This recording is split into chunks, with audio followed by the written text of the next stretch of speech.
So I want to talk to you about thumbnailing. What is thumbnailing? This is something that is often overlooked. So in that first portion, and you're going to hear me say this more than once because I think it's important. You talked a bit more about the abstract, and you're getting the shapes and you're getting the colors, and I just wanted to give you a background on the abstracty things that you use to make your design document. Well, once you've got that design document, you have to do some thumbnailing. And what is thumbnailing?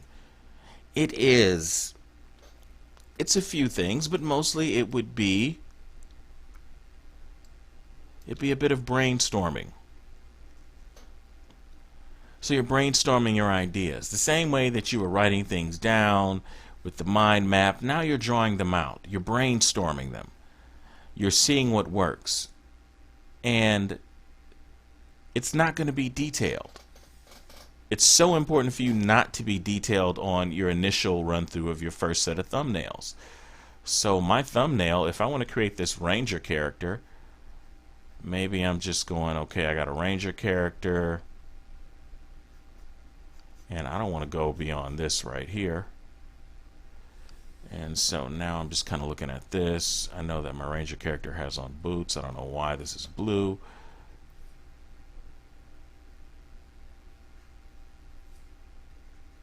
So I got this character that has on boots. Maybe this character is going to have some fur on top of him. He's got a hoodie on.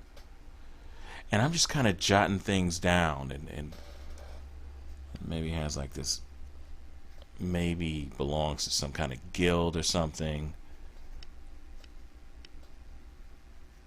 And this should be based on my design document, by the way.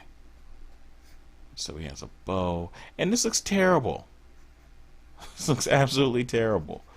But it's okay because it's supposed to be terrible. Because you're just doing this is you're just writing these, you're just drawing these ideas down. You can even make notes on it. There are no rules for this. I know that there is this entire industry of very experienced working for studios concept artists sharing their works, which is awesome and good and wonderful. Then they do videos where they show you their process of thumbnailing, and it looks super polished. It's because if someone's been digitally painting for 10, 15 years, of course they're going to look super polished. And you may not have been doing that, but the point for your thumbnails is that we can always take this thumbnail. This is a starting point. That's another thing to write down. This is a starting point. Let me switch back to my handy pen here. So it's a starting point.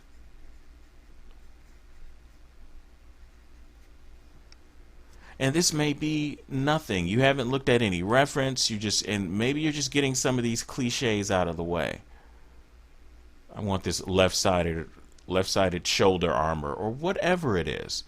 And maybe this character is an elf. And so it's a lot of right here, trial and error, and you're getting your ideas down on paper.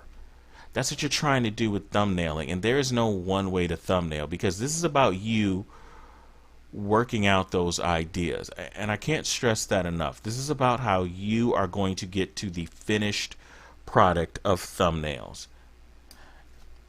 So there are different examples of thumbnails that I've tried and tried to do, and I don't really have one way of doing thumbnails.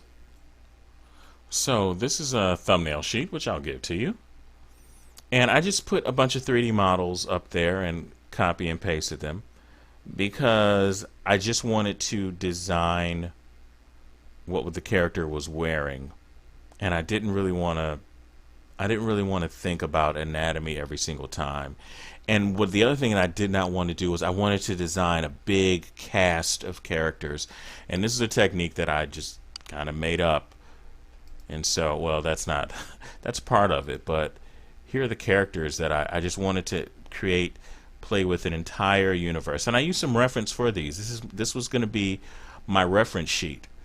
And I had a whole bunch of reference, and I just kind of copied some of the things that I saw on there. And so this is a technique, and I just use lines. I just use lines to go right over this sheet right here. And that's all that I did. I didn't start out with the silhouette, and there's nothing wrong with that, as I'll show you how to do that. I didn't start out with a silhouette. I just did it with lines, and I just wanted enough information. From this, I can bring any one of these characters up to a finished product. And as you can see, I used the same line technique. I just drew over some things here. So the idea is that a thumbnail has to look how you've seen it look, with starting out with the black silhouette and building up this gray and doing this and then moving that over, copy pasting it. That's fine, but maybe you don't work that way. And if you don't work that way, and if you are someone who draws lines and that's what you do, well, then that's how you have to work. Now, you may want to experiment and expose yourself to other things to see what you might be comfortable with, and you might do a combination of painterly, of silhouette, and of line all together. You may do your own thing that has nothing to do with any of that. Or you may look at later on, after you start designing, or when you get done with this course, you may look at and you've designed the characters that you're going to design from this course.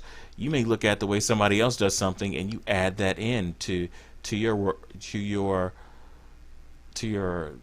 spell book, your grimoire, as my friend would say, your medicine bag, that you just put it in there, and it's just something that you have that you could pull out and use. It's a technique that you can use. So through this course, I'm giving you tools that you can use so that you can become a much better, a much stronger designer. So that is what thumbnailing is. And I will see you in the next video.